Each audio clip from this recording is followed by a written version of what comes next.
I'm not on board with him taking that experience away from his kids. Vince said the ball kids in high school are not that good. Watch the tapes. So he think this, it's overhyped. But that's how everything, a lot of stuff is here, Vince, that people hype it up. I mean, case in point, we just watched the fight that we knew who was going to win, but it got hyped, watch the tape. Just like Vince said, all you can do is watch the tape, but it's who it is. That's the biggest thing, on it. And because of who it is, leads me into the point what Vince Wright was talking about, the NCAA strikes again, and what I was saying, what I was going to get into. So, at the end of the day, this is what I think it is. I think the NCAA is just like, whoa. We're not finna have anybody making any money on our dime. We give you a scholarship, and then you're going to be making money too? Nah, we ain't having that, partner. We ain't having that. That's what I really think this is about. They don't want to open that box. They don't want to let people know there's a loophole. They don't want, people to say, you know what? If the Balls did it, I can do it too. They don't want that. As we saw with the Maurice Clarett thing, he challenged the NCAA. He lost, but it was the point of they didn't want to open that window to kids coming in saying, you know what? I'm going to do it this way. I'm going to find a loophole. I'm going to get around this. And they don't want anyone making money. We just talked about a kicker maybe a couple months ago that gave up his scholarship because the guy they were following the guy around in his life and all this stuff. And then the NCAA didn't want him using the likeness and all that stuff. So this boils down to money. That's it. They don't want him making any money. They want to make the money. They got a year, basically, if this guy is going to go pro, if he ends up being what LeVar is saying that he's going to be. And that's what it all is, So NCAA strikes again, just like Vince Wright said. And another person that strikes again is DJ Knox. DJ Knox is in the building as well. He has joined the Wait a Minute show. So appreciate you, DJ Knox, for joining in. So it's the Wait a Minute show. Here on the Two Live Stews Radio Network. Again, if you're just joining in, I am your host, Jelani JB Bodie, and my quiet, angry, grimy co-star or co-host, whatever it is you want to call him, Lopan, is over there in the corner acting funky. Indeed. Yeah, so you stay over there acting funky. He's mad because we went on vacation and then we didn't take Lopan with us. We actually didn't even tell him. We just left, but you were gone. You were gone, Lopan, so what was I supposed to do? You don't carry a phone on you because you don't want nobody to have taps on you and all that stuff and be able to locate you. What was I supposed to do? I left you a note. So, LaMelo Ball, we'll keep in tune with this. We'll see where this goes. I'm really interested in how this will play out because I've never seen a situation like this where a kid is in place, basically part of his own company. He got a piece of that company. So we'll see. And speaking of seeing, did you see the Boston Red Sox? And they little dirty selves cheating in Major League Baseball. Yeah.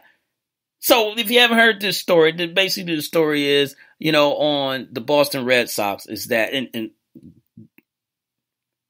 this is genius though. These people, this team, this organization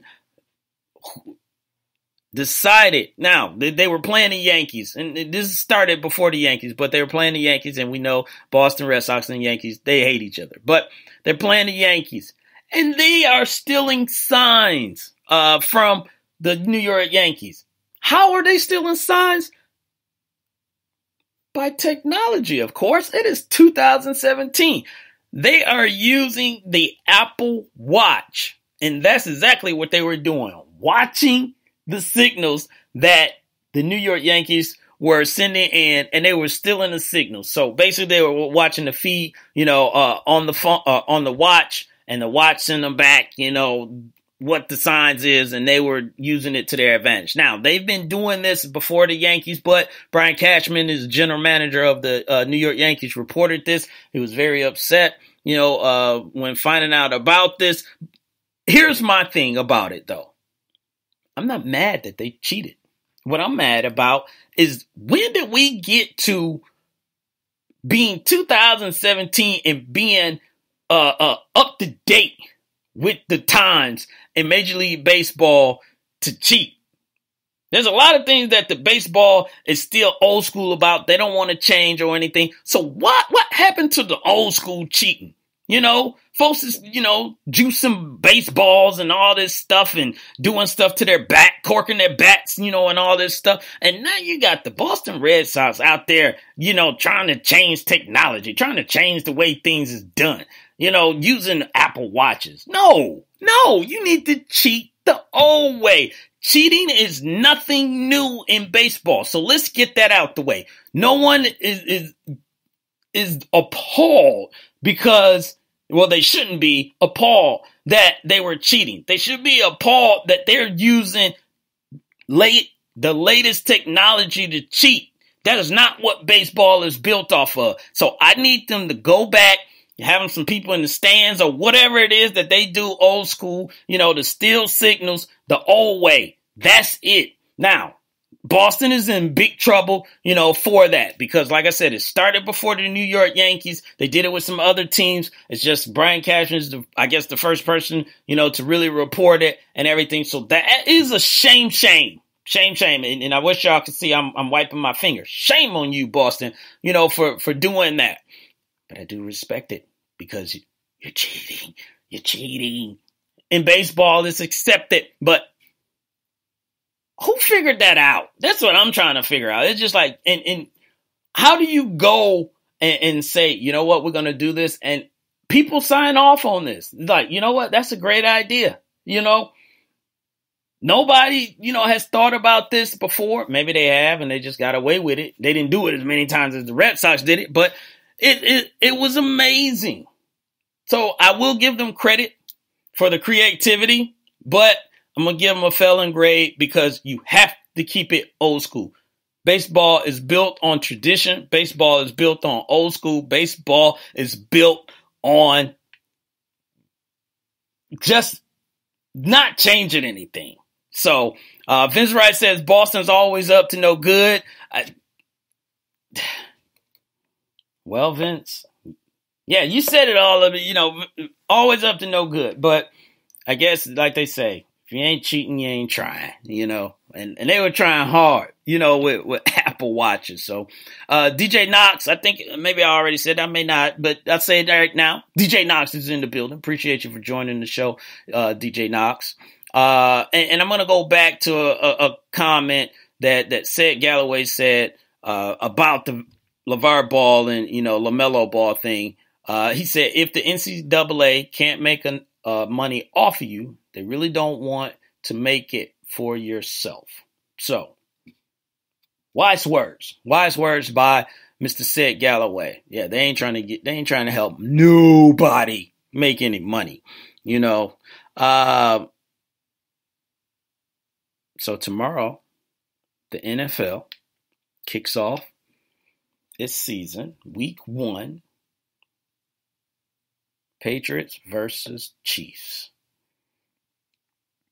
But that's not what I'm going to talk about. I'm going to talk about those Dallas Cowboys. Yes, they are back in the news. And of course they would, because we have been waiting for this ruling to come down with Zeke Elliott. So Zeke Elliott had been originally suspended for 6 games. He went and put in an appeal. They were listening to the appeal. The arbitrator was listening to the appeal. They're doing all these, filing these motions or whatever it is that, lawyers do to get Zeke off. And at the end of the day, Zeke still got he still got to serve the 6 games suspension. But there's a twist in this. This is weird, is that the suspension was upheld, but the deadline was 4 p.m. yesterday. And because the arbitrator came up with a decision to either to uphold the suspension after 4 p.m., he's going to play week 1. I don't get that. I mean, I think the biggest thing I don't get, and we start talking about Cowboys, and who jumps in the room? Ben from BS3 Sports. So appreciate you jumping in here, sir. He's a Cowboys fan, but notice how I said that, Cowboys fan. But I'm just, who did you consult? Who did you speak with? What was the deciding factor for you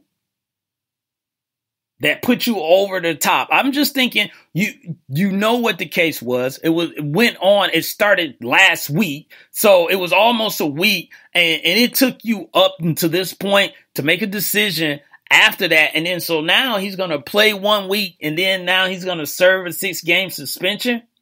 Now, and this suspension is still not finalized, because they could push this thing out just like they did the Tom Brady situation, and it be next year, at some point. Now, I don't know if Zeke has the firepower like Tom Brady had, or just the public opinion, power like Tom Brady had, but he's going to fight this thing. And he's saying that people, the NFL left out some very, very, important details to make him look like the bad guy, but I just don't get you playing week 1 to serve 6 games and then come back because someone after 4 p.m. You knew this a long time ago. That's my thing about it. They knew they were going to not let Zeke play.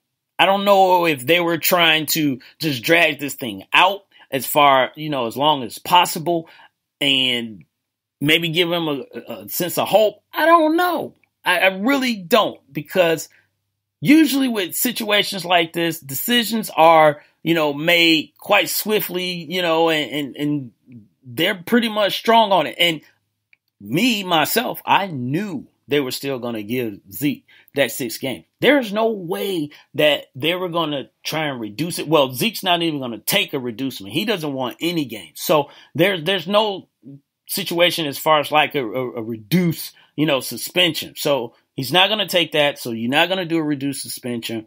The other thing is that he wasn't going to get no games. They were going to let that happen.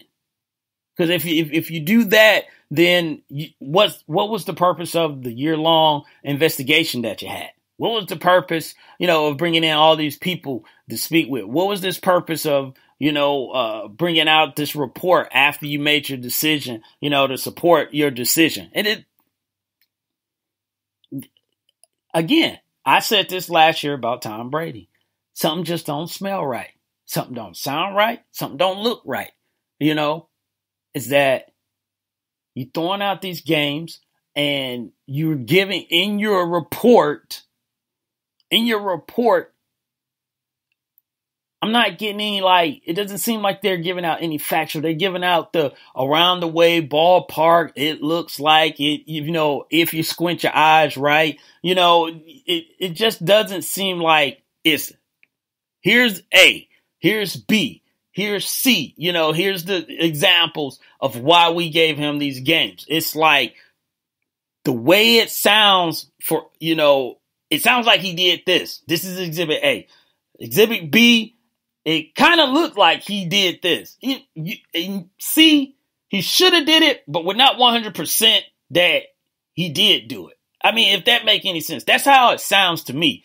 If you a year long investigation, you should have something, more factual, more concrete. So, but he will play, game 1. So on a side note, for fantasy owners out there that drafted Darren McFadden, you're going to be waiting at least 1 more week. He's not getting in. Darren McFadden is not getting in. But Sunday night, we're going to have an awesome game then. Basically Giants versus Cowboys, so this would be amazing. Chief Rocker Jersey Vern Giants versus Ben's BS3 Sports Dallas Cowboys. Dak Prescott, what can he do? Year number 2.